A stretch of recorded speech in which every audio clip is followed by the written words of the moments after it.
بسم اللہ الرحمن الرحیم نحمدہ ونصلی علی رسولہ الکریم اما بعد۔ محترم بھائیوں، بزرگوں اور دوستوں،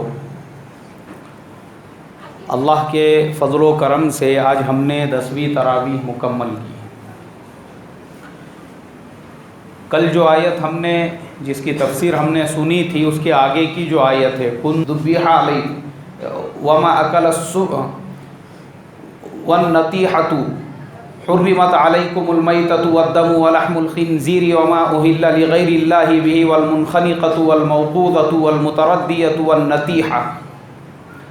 یہ جو آیت ہے میرے محترم بزرگوں دوستو، اس کے اندر اللہ تبارک و تعالی نے ان حرام غذاؤں کا ذکر فرمایا جن کو اللہ تبارک و تعالی نے ایک ایمان والے کے لیے پرماننٹلی ہمیشہ کے لیے حرام قرار دے دیا۔ سب سے پہلی چیز جو اللہ نے فرمائی، حرمت علیکم المیتہ، ہم نے تم پر مردار کو حرام قرار دے دیا۔ پہلے زمانے میں ایسا تھا کہ جو جانور مردہ ہو جاتا تھا اس کو بھی لوگ کھا لیتے تھے، لیکن اسلام نے اس کو کھانے سے منع فرمایا اور اس کو حرام قرار دیا۔ اس لیے ہمارے آج کے زمانے میں بھی ہم جو کھا رہے ہیں اس کی تحقیق بہت ضروری ہے کہ جو غذا ہم کھا رہے ہیں وہ مردار تو نہیں ہے۔ اس لیے میرے محترم بزرگوں دوستو، اپنے کھانے پینے کی چیزوں میں ہم احتیاط سے کام لیں۔ آج جو یہ کینسر کی بیماری، ڈپریشن کی بیماری، شوگر کی بیماری اور طرح طرح کی جو بیماریاں عام ہو چکی ہے، اس کا ایک ریزن مردار غذاؤں کا کھانا بھی ہے۔ اب آپ کہیں گے مردار تو ہم نہیں کھاتے، ہم تو ماشاءاللہ اچھا کھانا کھاتے ہیں، اچھی چیزیں کھاتے ہیں۔ ایسا نہیں ہے۔ آپ جو چکن لے رہے ہیں چکن کی دکان پر سے، اس کو اپنے سامنے ذبح کراؤ۔ آپ کو کیا معلوم ہے کہ جو چکن آپ سے پہلے سے کٹا ہوا ہے آپ اس کو لے رہے ہو اور وہ مردار جانور کا گوشت ہو؟ کیونکہ میں آپ کو بتاتا ہوں، ہمارے عزیز دوست کی دکان ہے، ہمارے مدثر بھائی کی، تو میں اکثر بیٹھتے رہتا ہوں ان کے پاس میں جا کر، تو انہوں نے خود مجھے بتائی، مولانا بولے بعض اوقات ایسا ہوتا ہے کہ جو گاڑی آتی ہے اس میں 4 5 جانور جو ہے وہ مر جاتے ہیں۔ انہوں نے بتایا کہ ایک کونے میں رکھے ہوئے تھے، انہوں نے کہا کہ ہم اس کو پھینک دیتے ہیں یا تو واپس دیتے ہیں، لیکن اکثر گوشت بیچنے والے، چکن بیچنے والے احتیاط سے کام نہیں لیتے، کیونکہ زندگی میں دین نہیں ہے، نماز نہیں ہے، اللہ رسول کا ڈر نہیں ہے، تو بولے وہ مرے ہوئے جانور کو بھی ذبح کر کے چکن کے ساتھ میں مکس کر کے بیچ دیتے ہیں، ملا کے جو ہے لوگوں کو دے دیتے ہیں۔ اب کسی کا آرڈر ہے 50 کلو کا، 100 کلو کا، 20 کلو کا، اس کے اندر کسی نے 2 مرغی ڈال کے دے دیا، 5 مرغی ڈال کے دیا، کیا گارنٹی ہے آپ کے پاس میں اس کی؟ اور میرے ساتھ ایسا واقعہ پیش آیا، میں آپ کو بتاتا ہوں۔ جب ہمارے محلے میں جو ہے نہ ہمارے مدثر بھائی کی دکان تھی اور نہ ہی اپنے پہچانت والے کی کسی کی دکان تھی چکن کی، تو میں عشاء کی نماز پڑھا کے نکلا اور NIBM کے ایریے میں ایک مسلمان کا بورڈ دیکھ کر میں نے کہا کہ بھائی اس سے اپن چکن لیں گے، تو میں نے اس کے پاس سے پوری ایک مرغی لیا، اس نے مجھے کاٹ کے ٹکڑے کر کے پیک کر کے دیا۔ گھر پہ لے جانے کے بعد اب اللہ تبارک و تعالی نے عورتوں کو ایسی حکمت عطا فرمائی ہوئی ہے، ان کو اللہ تبارک و تعالی نے اتنی سمجھ عطا فرمائی ہوئی ہے کہ وہ گوشت کو دیکھتے ہی پہچان لیتے ہیں یہ کون سے جانور کا گوشت ہے۔ تو گھر پر جب مستورات نے اس گوشت کو دیکھا، انہوں نے کہا کہ یہ مری ہوئی مرغی کا گوشت ہے، یہ زندہ مرغی کا گوشت نہیں ہے۔ میں نے کہا بھائی تم کو کیسے معلوم؟ بولے جو زندہ مرغی ہوتی ہے، بسم اللہ کے ساتھ میں ذبح کی ہوئی ہوتی ہے، اس کے گوشت کے اندر ایک رونق ہوتی ہے، اس کو دیکھتے ہی سمجھ میں آتا ہے۔ یہ جو ہے اس کو دیکھتے ہی لگ رہا ہے کہ اس کے بوٹی میں سے نحوست اور دلندری ٹپک رہی ہے، اس کو پھینک دو بولے۔ اس کو ہم نے پھینک دیے وہ پورے گوشت کو۔ مجھے اتنا افسوس ہوا میرے محترم دوستو، تو اس کے لیے ہم احتیاط برتے، ہم کس کے پاس سے لے رہے ہیں؟ بڑے کا بھی گوشت ہم لیتے ہیں، بکرے کا بھی گوشت لیتے ہیں، اس میں بھی بیچنے والا مسلمان ہونا چاہیے۔ کون ہونا چاہیے؟ مسلمان ہونا چاہیے۔ خالی ٹوپی ڈالنے سے بھی کوئی مسلمان نہیں ہوتا جس کو آپ پہچانتے، ورنہ بکرے کے گوشت کا بھی ایک واقعہ میں آپ کو بتاتا ہوں۔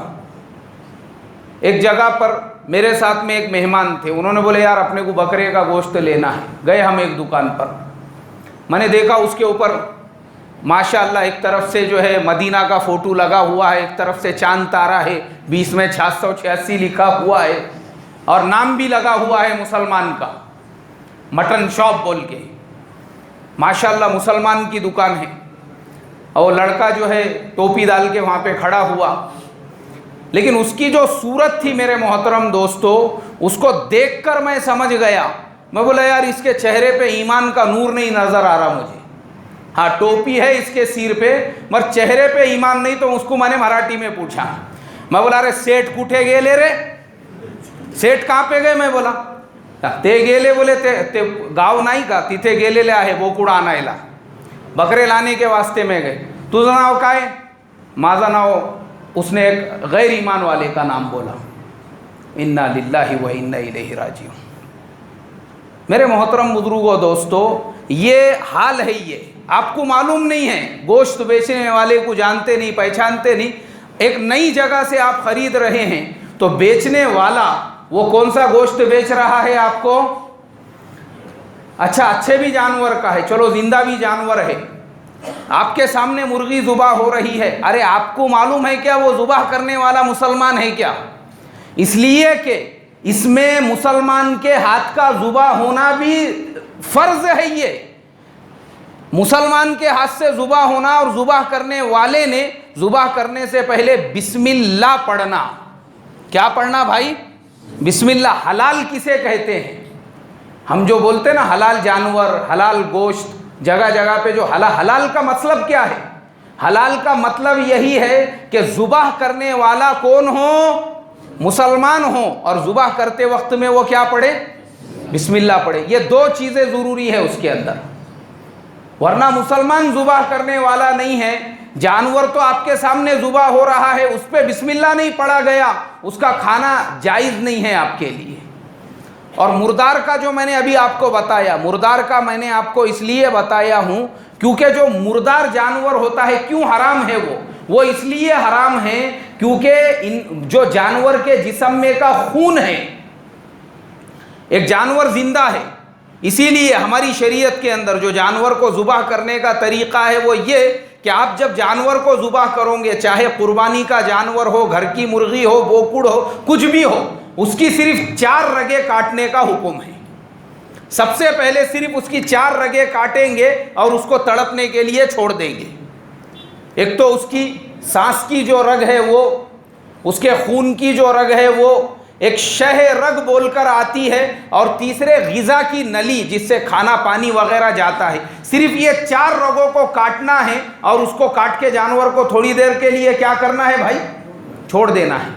اب آپ نے وہ جانور کو چھوڑ دیے، وہ جانور تڑپے گا، دھڑپے گا، اس کے اندر اس کے جسم میں کا جتنا بھی خون ہے، گندا خون، صاف خون، جیسا بھی خون ہو، وہ پورا خون باہر نکلے گا، اور پھر اس کے بعد جب جانور کو آپ ٹکڑے کریں گے تو آپ کو صاف پاک کھانے کے لیے ملے گا۔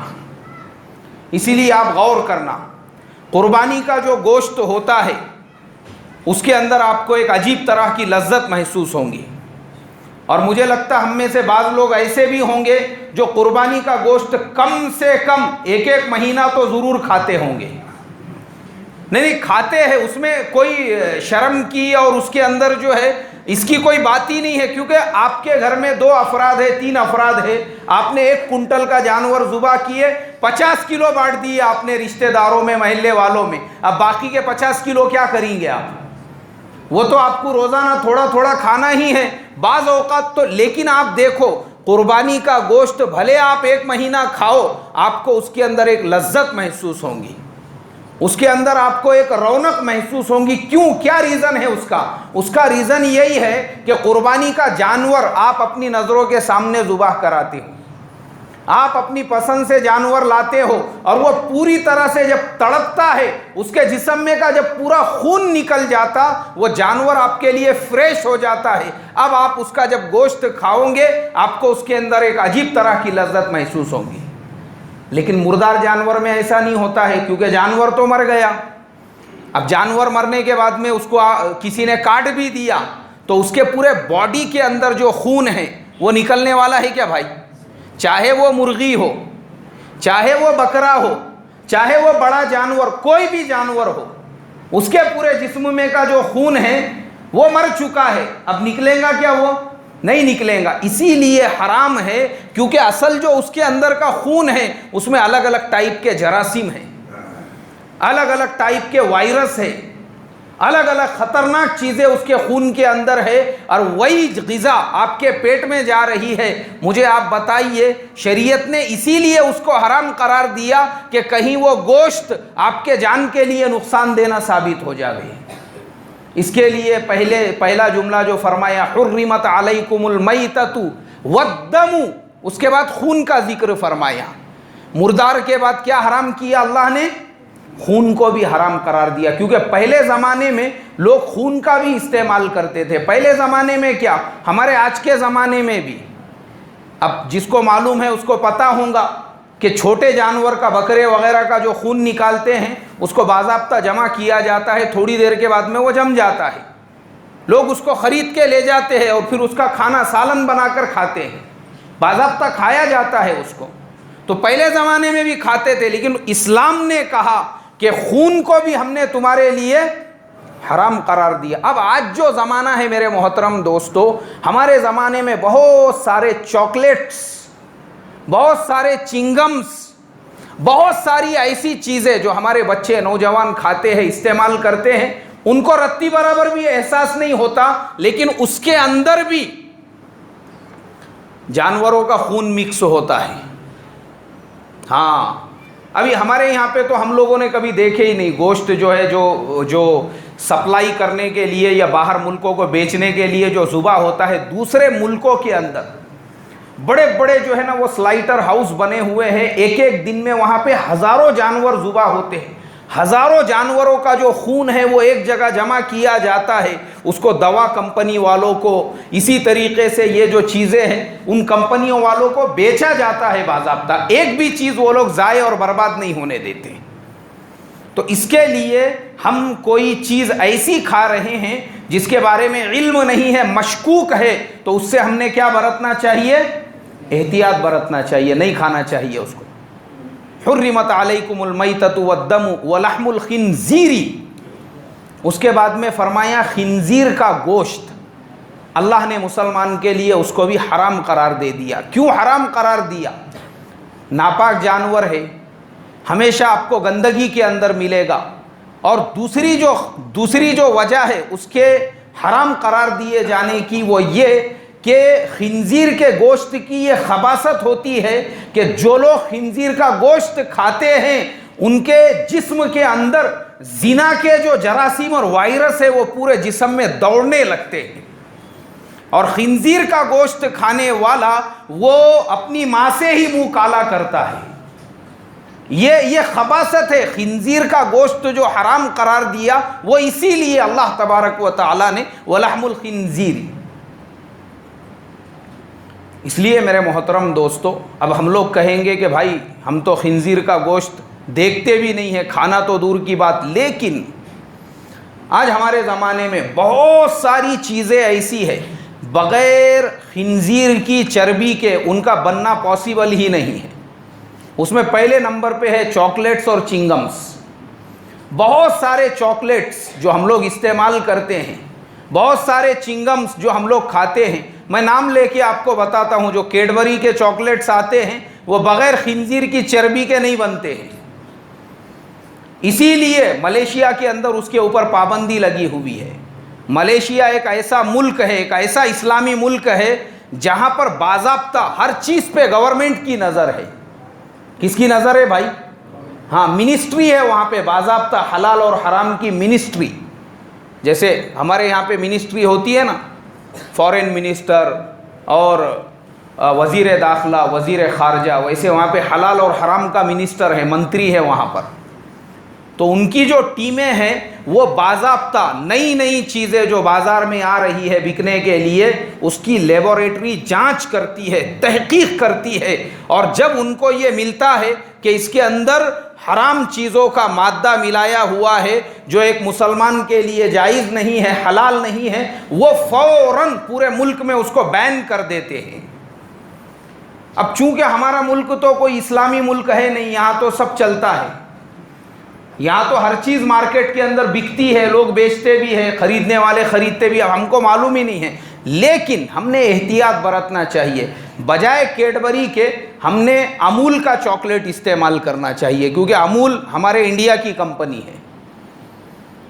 اس کے اندر ہم لوگوں کو اطمینان ہو سکتا ہے کہ بھئی ہمارے ملک کی کمپنی ہے, تو انشاءاللہ اس پہ وہ نشان بھی دیتے ہیں یہ 100% ویجیٹیرین ہے بول کر, کوئی چیز اس کے اندر ملی ہوئی نہیں. تو پرہیز کرنا چاہیے ہم نے, خاص طور پہ باہر کی جو کمپنیاں ہیں, جیسے بہت سارے جیم آتے ہیں مارکیٹ کے اندر, بہت سارے ٹومیٹو سوس جو ہے وہ آتے ہیں, بہت ساری چیزیں آج کل مارکیٹ کے اندر عام ہو چکی ہے جو ہم لوگ استعمال کرتے ہیں. تو ہم نے حتی الامکان وہ ساری چیزوں سے پرہیز کرنا چاہیے, اس لیے کہ اس کے اندر خنزیر کے اجزاء ملائے جاتے ہیں, پرہیز کرنا چاہیے. ہاں اسی طریقے سے میرے محترم بزرگوں, کھانے پینے کی چیزوں میں جو جانور حلال بھی ہے, آگے میں اس کے بارے میں بتاتا ہوں. اس کے آگے پھر فرمایا وَلَحْمَ الْخِنْزِيرِ وَمَا أُهِلَّ بِهِ لِغَيْرِ اللَّهِ, اور وہ جانور جس کو اللہ کے غیر کے نام پر ذبح کیا جاوے, اللہ کے غیر کے نام پر. اب یہاں پہ وہ مسئلہ آئے گا جو شروع میں نے بتایا کہ بہت سارے جانور اگر وہ اللہ کے نام پر ذبح نہیں کیے گئے بغیر بسم اللہ کے, تو وہ آپ کے لیے حلال ہوں گا کیا بھائی؟ حلال نہیں ہوں گا آپ کے لیے. اسی طریقے سے اگر کوئی جانور بسم اللہ بول کر بھی ذبح کیا جاوے لیکن غیر اللہ کے نام پہ, جیسے ہمارے زمانے میں کندوری کے لیے جانور ذبح کیے جاتے ہیں, ہاں جانور تو ذبح ہو رہا ہے لیکن کس کے نام پر؟ غیر اللہ کے نام پر, کندوری کے لیے, درگاہوں کے اوپر. یہ آپ کے لیے کھانا جائز اور حلال نہیں ہے, کیونکہ وہ جانور جو ذبح کیا جا رہا ہے وہ کسی کی نسبت پر ذبح کیا جا رہا ہے, اللہ کے غیر کی نسبت پر. تو اس سے ہم نے پرہیز کرنا چاہیے, حلال نہیں ہے آپ کے لیے وہ.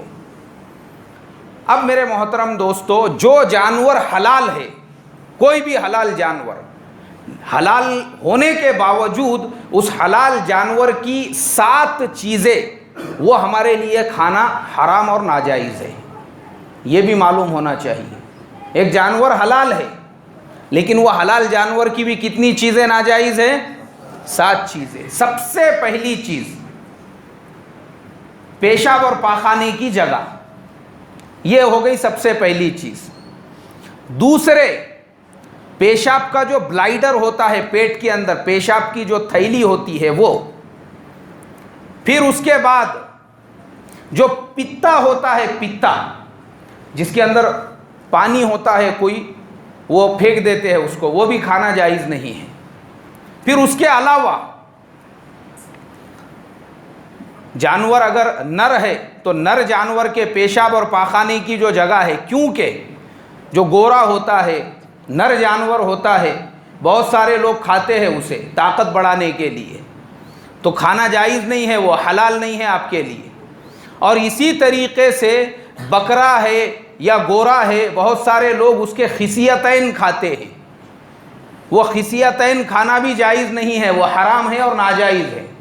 بعض لوگ طاقت بڑھانے کے لیے, تو خصیتین بھی جو ہے میرے محترم دوستو حلال جانور ہے, اس کے باوجود یہ 7 چیزیں اس کی کیا ہے؟ حرام ہے, ناجائز ہے. تو یہ چیزیں کھانے سے ہم نے پرہیز کرنا چاہیے, کیونکہ کچھ چیزیں ایسی ہیں لوگوں کو معلوم ہی نہیں ہے, وہ لوگ کھاتے ہیں, نہیں کھانا چاہیے. وجڑی ہے, وہ آپ کے لیے بالکل حلال ہے اور جائز ہے. وجڑی کھانا مکروہ بھی نہیں ہے, حرام بھی نہیں ہے, بلکہ وہ کیا ہے؟ حلال ہے اور جائز ہے، وجڑی کھا سکتے ہیں، وجڑی کھانے سے نہیں منع کیا گیا ہے، لیکن یہ 7 چیزیں جو میں نے آپ کو بتایا ہوں یہ حلال جانور کی بھی ناجائز ہے۔ اب اس کے بعد میرے محترم دوستو ہم آگے بڑھتے ہیں۔ یہی سورہ مائدہ کے اندر اللہ تبارک و تعالی نے آگے فرمایا، یا ایھا الذین آمنوا لا تحرموا طیبات ما احل اللہ لکم ولا تعتدوا ان اللہ لا يحب المعتدین۔ یہ جو آیت ہے میرے محترم دوستو، اس میں اللہ فرماتے ہیں اے ایمان والو، اللہ نے جن چیزوں کو تمہارے لیے حلال قرار دے دیا ان چیزوں کو اپنے لیے حرام مت قرار دو۔ یہ جو آیت ہے میرے محترم دوستو کیوں نازل ہوئی؟ اللہ کے نبی صلی اللہ علیہ وسلم کے زمانے میں ایک مرتبہ اللہ کے نبی نے صحابہ اکرام کو وعظ فرمایا، اور اس وعظ کے اندر اللہ کے نبی نے قیامت کا ذکر، جنت کا ذکر، جہنم کا ذکر فرمایا، تو صحابہ کے دل میں آخرت کی فکر پیدا ہو گئی۔ آخرت کی فکر، مرنے کے بعد کی جو فکر ہے وہ ٹھاٹے مارنے لگی۔ حضرت عثمان ابن مظعون رضی اللہ تعالیٰ عنہ کے مکان پر کچھ لوگ جمع ہوئے اور سب نے مل کر اعلان کیا کہ اب ہم لوگ سنیاسی بن جائیں گے، دنیا کو چھوڑ دیں گے، کاروبار چھوڑ دیں گے، دنیا کی لذتیں چھوڑ دیں گے، دنیا کی عورتوں کو طلاق دے دیں گے، اور بعض لوگوں نے یہ کہا کہ ہم تو خصی بن جائیں گے، روزانہ دن میں روزہ رکھیں گے اور پوری رات نفل نمازیں پڑھیں گے، اپنی پوری زندگی سب دنیا سے کنارہ کش ہو کر، جیسے ایک سنیاسی ہوتا ہے، جیسے دنیا وغیرہ چھوڑ کر ایک آدمی جنگل میں نکل جاتا ہے، بس ہم لوگ ویسی زندگی گزاریں گے۔ اللہ کے نبی صلی اللہ علیہ وسلم کو اطلاع ملی، پتہ چلا، نبی اکرم صلی اللہ علیہ وسلم وہاں پہ تشریف لے گئے۔ اللہ کے نبی صلی اللہ علیہ وسلم نے فرمایا، لوگو تم کو کیا ہو گیا ہے کہ اللہ کا نبی تمہارے درمیان میں موجود ہے اور تم سنیاسی بننے کی بات کرتے ہو، دنیا کا سب کچھ چھوڑ چھاڑ کے جو ہے دنیا سے کنارہ کشی اختیار کرنے کی بات کرتے ہو، جبکہ نبی میں تمہارے درمیان میں موجود ہوں۔ اللہ کے نبی نے وہ صحابہ سے فرمایا، یاد رکھو اگر تم کو اللہ کو راضی ہی کرنا ہے تو سنیاسی بننے کی ضرورت نہیں ہے، دنیا میں رہو، دنیا کی چیزوں کے ساتھ میں رہو، اور وہ چیزوں میں رہ کر اللہ کے حکم اور اس کے نبی کے طریقے کو کیا کرو بھائی، زندہ کرو۔ اللہ نے نماز کو تمہارے لیے فرض فرمایا، یہ 5 وقت کی نماز کا اہتمام کرنا۔ اللہ نے روزوں کو تمہارے لیے صرف رمضان کے مہینے میں فرض فرمایا، رمضان کے ہی روزے رکھنا۔ مال کا ایک چھوٹا سا حصہ 40 ہوا، وہ تمہارے لیے زکوٰۃ کے لیے فرض کیا، اتنے ہی حصے کی زکوٰۃ دینا اور حج ادا کرنا، یہی تمہارے لیے جو ہے دنیا سے بے نیازی ہے، دنیا سے بے رغبتی ہے۔ اللہ کے نبی نے ان کو منع فرمایا میرے محترم دوستو۔ اس لیے آج ہمارے زمانے کے اندر بھی میری ایک صاحب سے ملاقات ہوئی، میں نے ان سے کہا، میں نے کہا چلو ذرا کریم کارنر پہ تمہارے کو سیتاپھل کی ڈش کھلاتا ہوں میں۔ ارے بولے یار کیا رہتی وہ؟ میں بولا یہاں ملتی 300-350 روپے میں آتی۔ انا للہ و انا الیہ۔ بولے 300-350 روپے میں بولا کیوں، کیا ہو گیا؟ ارے بولے بھائی 300-350 روپے میں کم سے کم 20 کلو گیہوں آتے، بولے 25-30 کلو جواری آتی، 40-45 کلو باجری آتی، اور ایک ڈش کھانے پہ تم خرچہ کر رہے ہو۔ یہ دنیا ہے، یہ ایسا ہے، یہ ویسا ہے۔ پھر میں نے ان کو سمجھایا، میں نے کہا یہ دنیا نہیں ہے، یہ اللہ تبارک و تعالیٰ کی نعمتیں ہے۔ قرآن میں فرمایا لا تحرموا طیبات ما احل اللہ لکم، جو چیزیں اللہ تبارک و تعالیٰ نے تمہارے لیے حلال قرار دے دیا، زبردستی اس کو اپنے اوپر کیا مت کرو، حرام مت کرو۔ اگر تم اچھے سے اچھی حلال غذا کھا سکتے ہو، اسلام نے تم کو اس کی اجازت دیا ہے، کھاؤ، اچھے سے اچھا کھاؤ۔ حضرت ابو ہریرہ رضی اللہ تعالیٰ عنہ ایک راستے سے، حضرت ابو ہریرہ رضی اللہ تعالیٰ عنہ نے وہ مرغ کھا رہے تھے بھنا ہوا، تو کچھ لوگ وہاں سے گزرے اور انہوں نے کہا یہ دنیا ہے۔ انہوں نے کہا یہ دنیا نہیں ہے، اس لیے کہ میں نے میرے نبی پاک صلی اللہ علیہ وسلم کو بھی اس طریقے کا بھنا ہوا مرغ کھاتے ہوئے دیکھا ہوں۔ اللہ کے نبی نے بھی کھایا اس کو۔ تو اسلام میں میرے محترم بزرگوں دوستو، یہ مسلمانوں کو یاد ہونا چاہیے۔ ہم جس کو خالی دنیا سمجھتے ہیں، دنیا وہ آپ کے نیت سے بنتی ہے، دنیا اور آخرت، کہ آپ جو عمل کر رہے ہو۔ اب میں آپ کو تھوڑا سا بتا دیتا ہوں کہ دنیا کیا ہے اور آخرت کیا ہے۔ کھانے پینے کے اندر اللہ تبارک و تعالی نے بعض چیزوں کو ہمارے لیے حلال قرار دیا، بعض چیزوں کو حرام قرار دے دیا، بعض چیزوں کو مباح قرار دیا، بعض چیزوں کو مکروہ قرار دیا، بعض چیزیں ہمارے لیے جائز ہے اور بعض چیزیں ہمارے لیے ناجائز ہے۔ اب ہمارے لیے حلال کیا ہے؟ اللہ تبارک و تعالی نے جن چیزوں کو حرام قرار دیا اس کے علاوہ ہر چیز ہمارے لیے حلال ہے۔ حرام اللہ نے کس کو قرار دیا؟ جیسے ابھی میں نے وہ قرآن کی آیت میں بتایا آپ کو، مردار مسلمان کے لیے حرام ہے، خنزیر کا گوشت مسلمان کے لیے حرام ہے، غیر اللہ کے نام کا ذبیحہ مسلمان کے لیے حرام ہے، خون مسلمان کے لیے حرام ہے۔ یہ جو چیزوں کو اللہ نے حرام قرار دے دیا، اب اس کے بعد یہ دنیا میں جتنی اللہ تبارک و تعالیٰ کی نعمتیں ہیں، اگر آپ اچھے سے اچھی کھجور افطار کے لیے کھا سکتے ہیں، آپ کو اجازت ہے، خرید سکتے ہیں۔ آپ منع کیا کیا؟ اچھے سے اچھی غذا بالکل اللہ نے آپ کو منع نہیں کیا، آپ کھا سکتے ہیں، اللہ کی حلال غذائیں ہیں، لیکن وہ کھانے کے بعد میں آپ نے اللہ کا شکر ادا کرنا چاہیے کہ بھائی کس نے کھلایا؟ اللہ نے کھلایا۔ اور مکروہ جو ہے میرے محترم دوستو، بہت ساری گندی چیزیں، ایسا کھانا جس کے اندر سے بدبو آنے لگے، ویسے کھانے کو کھانے سے اسلام نے منع فرمایا۔ ایک مسلمان کے لیے ویسا کھانا مکروہ ہے، تو اس سے ہم نے پرہیز کرنا چاہیے، احتیاط کرنا چاہیے۔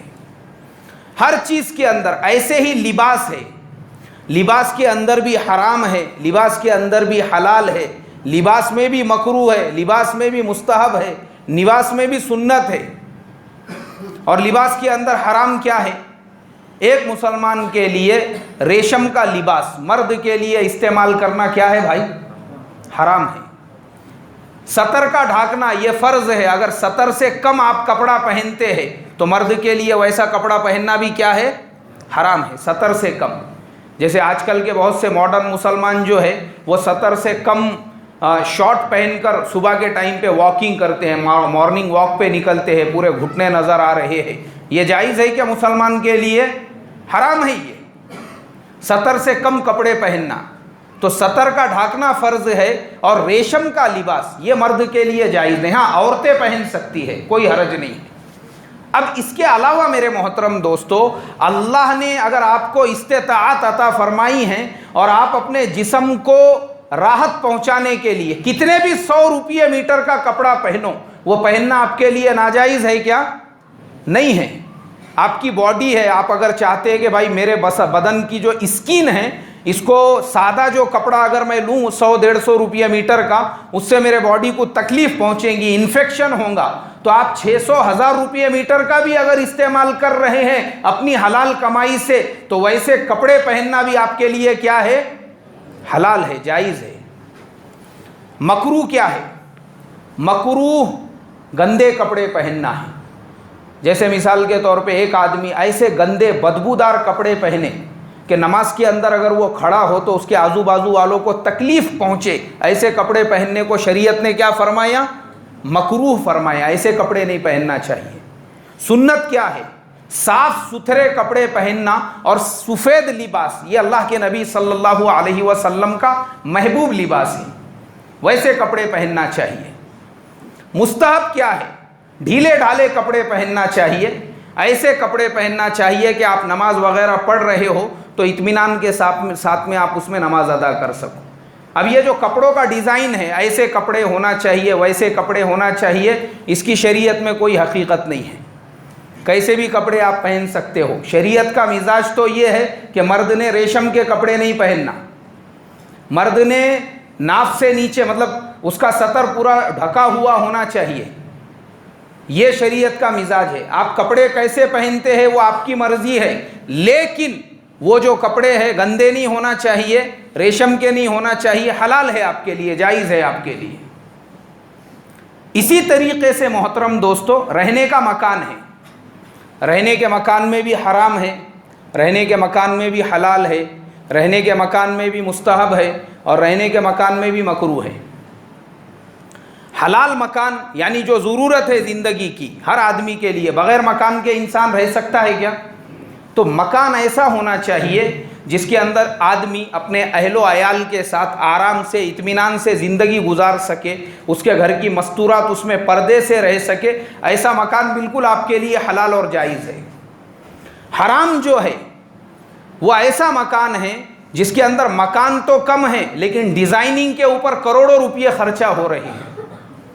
یہ ٹائلز اٹالین ہے، یہ دیوار کا کلر فلانے ادھر کا ہے، میں نے راجستھان سے میکینک جو رہتے نا کام کرنے والے ان کو بلایا، بولے کلر مارنے کے واسطے میں۔ یہ فضول خرچی ہے۔ اللہ کے نبی نے فرمایا بدترین خرچہ وہ ہے جو بلڈنگوں کے بنانے پہ خرچہ کیا جائے۔ کائے پہ خرچہ کیا جائے بھائی؟ بلڈنگوں کے بنانے پر۔ اور میں نے دیکھا ہوں ایسے لوگوں کو کہ پیسہ اللہ نے دیا ہے، وہ بیچاروں کو پیسہ ہضم نہیں ہوتا۔ اب ایک صاحب کے حویلی کا کام چل رہا تھا، تو حویلی کے اندر جو ہے سامنے کلر کیسا آنا چاہیے اس کا، تو انہوں نے کیا کیے، اس کے سامنے ان کو کچھ ٹائلز لگانے کا تھا، تو وہ دیوار کے اوپر خالی 10 بائی 10 کے اندر انہوں نے ٹائلز لگائے۔ جو لگانے والے معمار ہوتے ہیں، کام کرنے والے مستری، 10 بائی 10 کی انہوں نے جو ہے ٹائلز لگائی، اس کو چھوڑ دیا انہوں نے۔ تو میں نے وہ مستری سے پوچھا، میں بولا یار یہ بہت دنوں سے 10 بائی 10 کے ٹائلز دکھ رہے، مطلب یہ کائے کے لیے ہے؟ بولے نہیں، یہ جن کا کام چل رہا ہے نا تو وہ روزانہ آتے جاتے ایسا دیکھتے رہتے یہ ٹائلز کیسی نظر آ رہی ہے، ایسا پھر ایسا نظر آ رہی ہے۔ اب وہ روز جو ہے نا ایسا راؤنڈ مارتے رہتے تھے۔ اس کے بعد پھر ان کو وہ ٹائلز کا ڈیزائن وغیرہ پسند نہیں آیا، اکھاڑ دیا جائے، انہوں نے آرڈر دے دیا وہ پوری ٹائلز اکھاڑ دو بولے۔ اکھاڑنے کے بعد بلائے انجینئر کو، دوسرا ڈیزائن ہمارے سامنے پیش کیا جائے۔ انہوں نے دوسرا ڈیزائن، ٹھیک ہے اب یہ ڈیزائن وہاں پہ لگا دیا جائے۔ اس کے بعد انہوں نے دوسرا ڈیزائن لگایا خالی 10 بائی 10 کے اندر۔ اس کے بعد پھر واپس سے 8 دن تک وہ ایسا دیکھتے رہے یہ ڈیزائن کیسا دکھ رہا ہے۔ اب وہ 8 دن ہونے کے بعد اس کو بھی انہوں نے اکھاڑنے کو لگائی۔ محترم دوستو 3 مہینے چلا یہ، 3 مہینے، کتنے مہینے تک؟ ہاں 3 مہینے، 3 مہینے تک۔ اب آپ سوچو وہ مستری لوگوں کا پگار چالو ہے، وہ وہیں بیٹھے ہوئے ہیں، ان کو بتانے کو مشورہ دینے کو وہ جو 4-5 مستری تھے ان کا روز کا پگار چالو ہے، انجینئر کا پگار چالو ہے، سب چالو ہے، اور وہ جو خرچہ ہو رہا وہ لگانے اکھاڑنے کا وہ خرچہ الگ ہے اپنی جگہ پہ۔ پسند ہی نہیں آ رہا ان کو کوئی ڈیزائن، یعنی اپنے آپ کو وہ جو ہے اکبر اعظم سمجھ رہے تھے کہ جیسا ان کو تاج محل کا ڈیزائن بنانے کا تھا یا فتح پور سیکری کا جو قلعہ ہے نا اس کی تعمیر کرانے کی تھی۔ اس کے بعد میرے محترم دوستو کم سے کم 3 کروڑ روپے خرچہ کر کے انہوں نے وہ حویلی تعمیر کی، پھر ایک ڈیزائن ان کو پسند آیا۔ اور آگے کی بات میں آپ کو بتاؤں گا تو آپ سر پہ ہاتھ اٹھائیں گے، کچھ دنوں کے بعد جناب کا انتقال ہو گیا، انا للہ و انا الیہ راجعون۔ کیا فائدہ ہوا یہ سارا خرچہ کر کے؟ تو شریعت نے حلال مکان آپ کے لیے وہ ہے جس میں آپ کے بیوی بال بچے آرام اطمینان سے رہ سکے۔ حرام مکان وہ ہے بلا وجہ، اب یہ دکھاوا نہیں ہے تو کیا ہے، یہ کروڑوں روپے 3-3 4-4 کروڑ روپے خرچہ کر دیے اس کے اوپر، کوئی فائدہ نہیں ہے، صرف لوگوں کو بتانے کے لیے میں نے یہ پنکھا وہاں سے لایا، یہ کلر میں نے یہاں سے مارنے والوں کو لایا، یہ ڈیزائن انہوں نے بنائے، وہ انجینئر کے پاس سے میں نے یہ لے کر آیا، ٹائلز جو ہے وہ اٹالین منگایا میں نے فلانے ملک سے۔ تو اس سے منع کیا گیا ہے اسلام کے اندر۔ اب اس کے بعد میں ہے سواری۔ سواری جو ہے یہ بھی ہمارے لازمی ضرورت کی چیز ہے، ہر آدمی بغیر سواری کے ہم زندگی نہیں گزار سکتے۔ سواری کے اندر بھی آپ کے لیے حلال بھی ہے اور حرام بھی ہے۔ سواری میں حلال کیا ہے؟ سواری کے اندر حلال یہ ہے کہ بھائی جس سواری سے آپ کی ضرورت پوری ہو رہی ہو۔ اب مثال کے طور پہ ایک آدمی موٹر سائیکل چلاتا ہے، اس کو تکلیف ہو رہی، موٹر سائیکل پہ وہ برابر سے نہیں بیٹھ سک رہا، اس نے بولا یار ایک آدھی کار لے لیں گے، تو اس کے لیے بالکل حلال ہے، جائز ہے، وہ کار لے سکتا ہے۔ مان لو اس کے پاس میں ماروتی 800 ہے یا پھر ٹاٹا وغیرہ کی جو انڈیکا وغیرہ ہے ویسی کار ہے جو اس کو کمفرٹیبل نہیں لگ رہی، اس نے بولا یہ کار برابر نہیں ہے، اپن ہونڈا سٹی لیں گے، جائز ہے اس کے لیے۔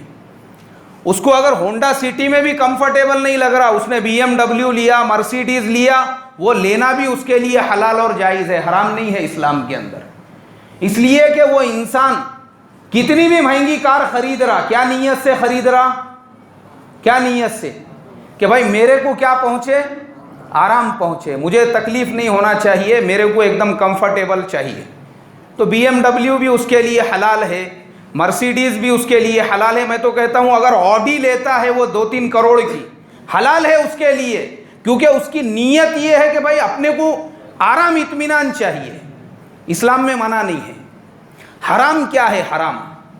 حرام وہ ہے کہ انسان لوگوں کو دکھانے کے لیے گاڑی خریدے، لوگوں کو دکھانے کے لیے کہ ماروتی کا ٹپرا لیے اس کو گھمنڈ اور اکڑ میں چلا رہے ہیں، تو یہ بھی جائز نہیں ہے۔ 15,000 کا ٹپرا بھی جائز نہیں ہے، کیونکہ اس کی نیت کیا ہے بھائی؟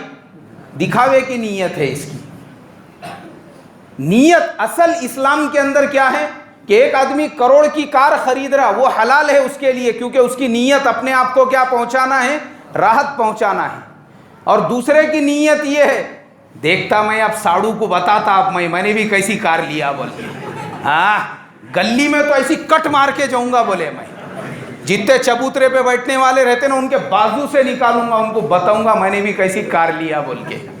یہ جو نیت ہے میرے محترم دوستو، حالانکہ 15-20 ہزار کا ٹپرا ہے وہ، لیکن اس کی نیت کی وجہ سے وہ اس کے لیے ناجائز ہے۔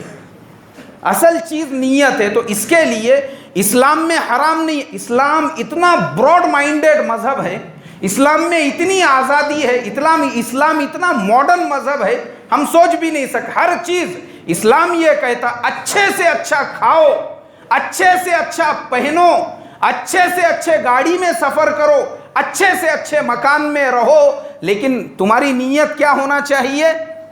اپنی ذات کے لیے، کہ بھائی میں اپنے لیے کر رہا ہوں، اور اللہ کی حدود میں رہ کر اور اس کے نبی کے طریقے میں رہ کر سب جائز ہے آپ کے لیے۔ اللہ مجھے آپ کو کہنے سننے سے زیادہ عمل کی توفیق عطا فرمائے۔ پھر ایک مرتبہ کہوں گا، اگر اس طریقے کے مسائل وغیرہ کسی کے سمجھ میں نہیں آئے، آپ بعد میں آرام سے پوچھ سکتے ہیں، کوئی حرج نہیں ہے۔ سبحان اللہ و بحمدہ، سبحانک اللہم و بحمدک، نشہد ان لا الہ الا انت، نستغفرک و نتوب الیک۔